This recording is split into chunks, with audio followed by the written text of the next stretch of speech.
Pemirsa, keluarga Abu Rizal Bakri meminta permohonan maaf karena Ardi Bakri dan Nia Ramadhani terlibat dalam kasus narkoba. Permohonan rehabilitasi pun sudah diajukan ke pihak kepolisian.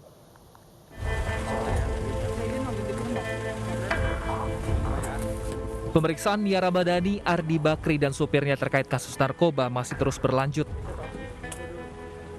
Ketiga tersangka dibawa ke beberapa lokasi untuk pengembangan perkara. Salah satunya yaitu lokasi penangkapan dan perumahan Ardi Bakri di kawasan Pondok Pinang, Jakarta Selatan. Selain itu, polisi juga tengah menunggu hasil laboratorium dari tes rambut Nia dan Ardi. Tujuannya untuk mengetahui lama penggunaan narkoba. Mengingat keduanya adalah korban penyalahgunaan, keluarga memohon untuk dapat diberikan layanan kesehatan sesuai undang-undang yang berlaku. Yang ketiga, keduanya, Pak Ardi dan Bu Nia, sudah menyampaikan permohonan maaf pada kedua orang tua. Dari hasil penyelidikan sementara, penggunaan narkoba karena stres pekerjaan di saat pandemi. Keluarga pun mengajukan rehabilitasi. Hal ini insya Allah kami juga sudah mempersiapkan untuk mengajukan permohonan rehabilitasi. Insya Allah mudah-mudahan dalam waktu dekat ini asesmen bisa dilakukan oleh pihak kepolisian dan bisa diberikan rehabilitasi karena undang-undang mewajibkan bahkan ya dalam. Penangkapan Ria Ramadhani dan Ardi Bakri berawal dari pengakuan sopir berinisial ZN. Polisi pun segera menangkap Nia Ramadhani. Berselang beberapa jam, suaminya, Ardi Bakri, menyerahkan diri ke Polres Metro Jakarta Pusat. Polisi menemukan 0,78 gram sabu serta alat isap. Nia, Ardi, dan supirnya pun ditetapkan menjadi tersangka dan terancam hukuman 4 tahun penjara jika tidak direhabilitasi. Tim Liputan iNews melaporkan. Tingkah laku orang yang sedang dipengaruhi narkoba bergantung pada dosis dan jenis narkoba yang digunakan. Untuk membahasnya lebih dalam, kita sudah terhubung dengan Cassandra Putranto, ahli psikologi. Selamat siang, Mbak Cassandra. Selamat siang, Mas Yosen. Baik, Mbak Cassandra, belakangan kita melihat ada kasus artis yang terjerat narkoba. Belakangan ada Nia Ramadhani, sebelumnya ada Dwi Sasono dan juga Anji yang merupakan seorang penyanyi. Mereka menggunakan sabu, alasannya stres. Mbak Cassandra, kenapa ini stres ini larinya malah ke sabu, tidak ke aktivitas lainnya? Mengapa memilih sabu para artis ini? Ya memang pada dasarnya orang dengan masalah adiksi itu punya profil atau karakteristik yang khas, ya. Pada dasarnya biasanya juga ada komorbiditas dengan depresi.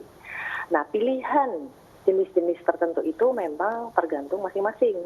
Ada yang butuh untuk mendapatkan sesuatu yang membuat naik begitu ya, jadi disebut sebagai stimulan. Ada yang memang membutuhkan sesuatu untuk relaksan atau menurunkan. Jadi ini tergantung masing-masing.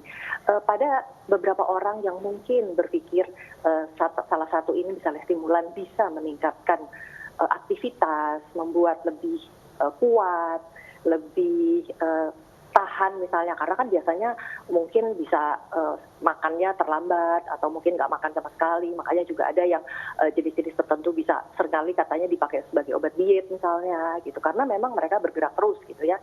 Nah jadi tergantung jenisnya. Kalau yang stimulan ini tadi memang meningkatkan aktivitas, jadi membuat seseorang itu menjadi lebih lincah, lebih giat, lebih dianggap dirasakan lebih mampu untuk menjalankan kehidupan yang dia senangi itu. Tetapi pada dasarnya ketika memang sudah adiksi itu ada kondisi yang membuat dia ingin menggunakan lagi dan lagi gitu. Nah kondisi inilah yang kemudian juga melibatkan kondisi fisik dan mental, sehingga orang mungkin yang kalau memang tidak punya adiksi mungkin akan bingung kenapa masih menggunakan, sementara kalau memang sudah ada adiksi ini tadi, badannya sendiri itu sudah ada yang disebut nagih gitu ya, yang disebut juga craving ya, karena dia ingin untuk memenuhi kebutuhannya itu untuk supaya bisa merasa senang, merasa nyaman dengan pakai zat-zat tersebut, itu bisa membuat mereka merasa nyaman. Yang kalau mereka tidak pakai itu yang akhirnya muncul gejala putus obat.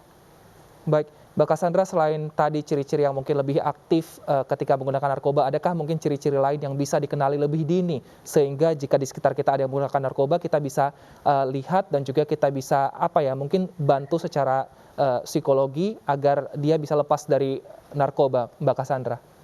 Baik, memang keluarga diharapkan untuk paling cepat ya, atau teman juga atau pasangan paling cepat untuk bisa mendeteksi. Yang paling mudah adalah sekali lagi ini tentang sekresi tubuh ya, itu misalnya keringat gitu tuh pasti ada bedanya gitu, karena apapun yang masuk di dalam makanan, minuman yang masuk di dalam mulut dan masuk ke dalam tubuh itu kan pasti ada akibatnya ya. Jadi yang pertama misalnya memang dari sisi bau badannya, terus kemudian perilakunya, yang terus kemudian bisa kita lihat misalnya lebih lincah, lebih berceria misalnya dibandingin biasanya. Jadi kalau ada perubahan perilaku, orang-orang sekitarnya harus sudah curiga gitu ya, kenapa. Lalu kemudian bisa jadi, ya tadi sekali lagi tergantung ya stimulan atau relaksan. Nah kalau yang stimulan ini memang yang paling khas itu adalah kemudian misalnya jadi lebih bawel, terus kemudian banyak bergerak begitu ya, terus kuat dan tahan misalnya nggak makan,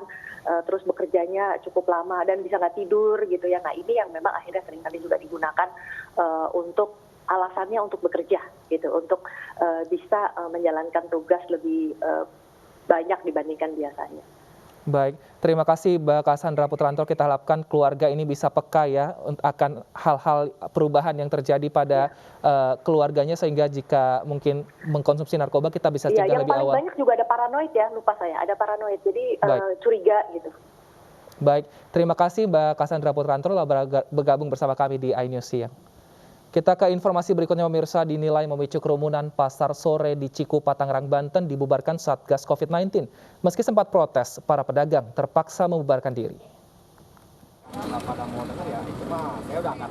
Itu saya mohon.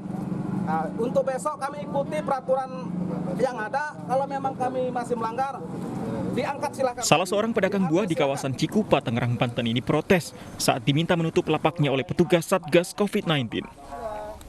Pedagang berdalih tidak mendapat informasi larangan berjualan sebelumnya.